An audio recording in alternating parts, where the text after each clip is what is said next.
The Zulu War 1879, the Battle of Rorke's Drift. It's impossible to review military greats without looking at the Zulu War, the Battle of Rorke's Drift in particular. This still holds the record to this day for the most number of Victoria Crosses awarded for a single campaign, 11 in total. 100 men and walking wounded stood fast against 4,000 charging Zulus. Rorke's Drift Hospital Contingent was commanded by Lieutenant John Charge of the Royal Engineers at the time of the battle. Immediately followed by the defeat of the British Army at the Battle of Isabawala on the 22nd of January 1879, the battle continued into 23rd of January.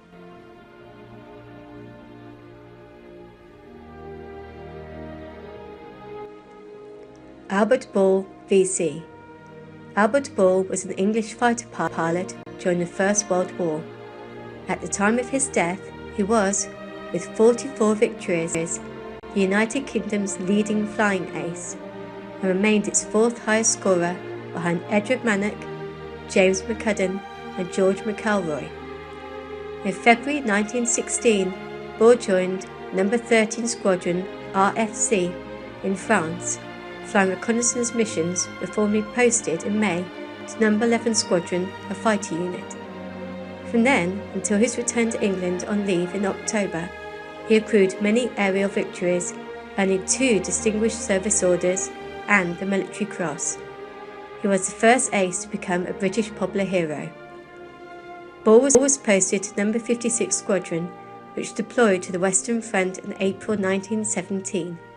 He crashed to his death in the field in France on the 7th of May, sparking a wave of national mourning and posthumous recognition, which included the award of the Victoria Cross for his actions during his final tour of duty. His most renowned enemy, Manfred von Richthofen, remarked upon hearing of Ball's death that he was by far the best English fighter.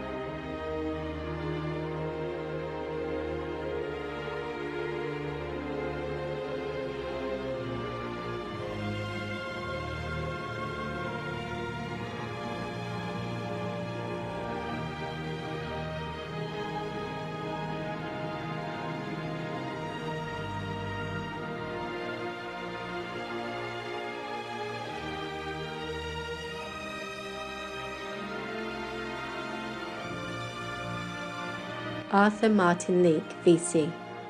Arthur was the first man to have awarded the VC with bar, first being awarded for services in the Boer War, where he served in the Imperial Yeomanry. His second VC was awarded 13th May 1902 for bravery in World War I while serving as a surgeon in the British Royal Medical Corps. April 1917 took command of 46th Field Ambulance at the rank of Lieutenant Colonel. Noel Shivasi, VC. Captain Shivasi was a qualified doctor who trained at the University of Oxford, the second to receive the VC and bar and yet being another medic.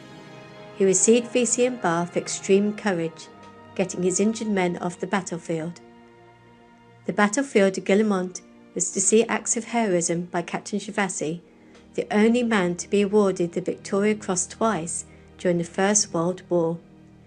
In 1916, Shivasi was hit by shell splinters while rescuing men in no man's land. It is said he got as close as 25 yards from the German line, where he found 3 men and continued throughout the night under a constant rain of sniper bullets and bombing. He performed similar heroics in the offensive at Passchendaele, again a second VC, and became the most highly decorated British serviceman in the war. Although operated on, he was to die of his wounds 2 days later, in 1917. Captain Charles Upham.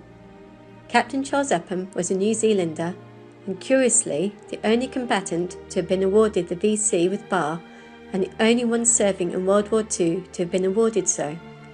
He was indeed a flamboyant character, barely passing his officer's training course, not due to being stupid, just arguing with everything. Also, he never led with a pistol like other officers did. He threw grenades at the enemy. His first VC was awarded for action in Crete and the second for action in Egypt.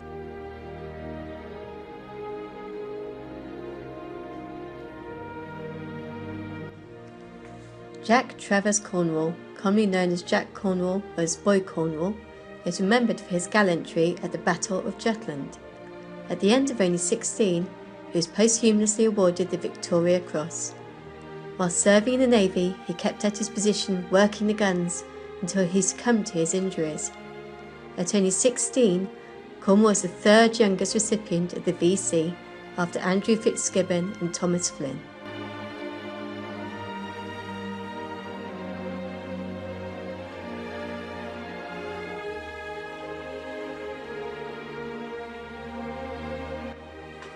Andrew Fitzgibbon VC. Possibly the youngest recipient of the VC, Fitzgibbon was born in Gujarat, India.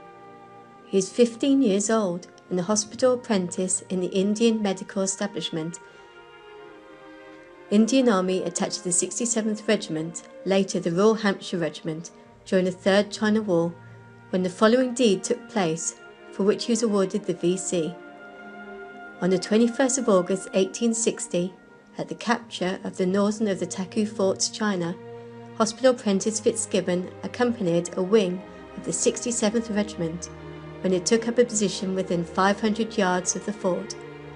He then proceeded, under heavy fire, to attend a dewey bearer, whose wound he had been directed to bind up, and while the regiment was advancing upon under the enemy fire, he ran across the open ground to attend to another wounded man.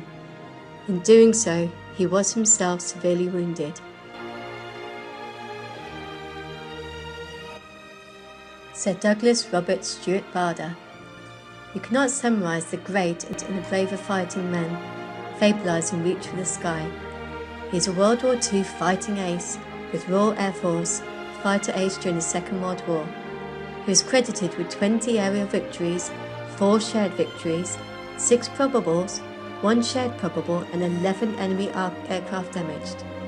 The most amazing thing regarding this chap, he had lost both his legs before taken to the skies as a World War II combatant pilot. In August 1941, Barder bailed out over German-occupied France and was captured. Soon afterwards, he met and befriended Adolf Galland, a prominent German fighter ace. Circumstances surrounding how Bader was shot down in 1941 are controversial. Recent research strongly suggests he was a victim of friendly fire. Despite his disability, Bader made a number of escape attempts and was eventually sent to the POW camp at Colditz Castle. He remained there until April 1945, when the camp was liberated by the 1st United States Army.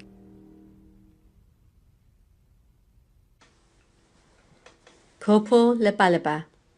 I don't think you can discuss the brave and military history without touching on Corporal Labalaba. He was a well-built Fijian who served in Britain's SAS, sent as part of a platoon to assist the Sultan of Oman. Along with his colleagues, commanded by Captain Mike Keeley, he fought in the Battle of Mirbat. But faced with hundreds of charging Adu, he single-handedly manned a 25-pound gun, which is usually a 6-man job. Despite serious wounds to himself, he kept working the gun, drawing the Adu from his colleagues, until he received a fatal shot that killed him. He was never awarded the VC, as many believe he should have been. However, his name goes down in SAS history as a legend. Anders Larsen. As a highly decorated Danish soldier who was a recipient of the British Victoria Cross in the Second World War, Anders Larsen was posthumously awarded in the UK's highest gallantry award for his actions on 8th of April 1945 at Lake Comacchio in Italy in the final weeks of the Italian campaign. To this date, he remains the only member of the SAS to have received the VC.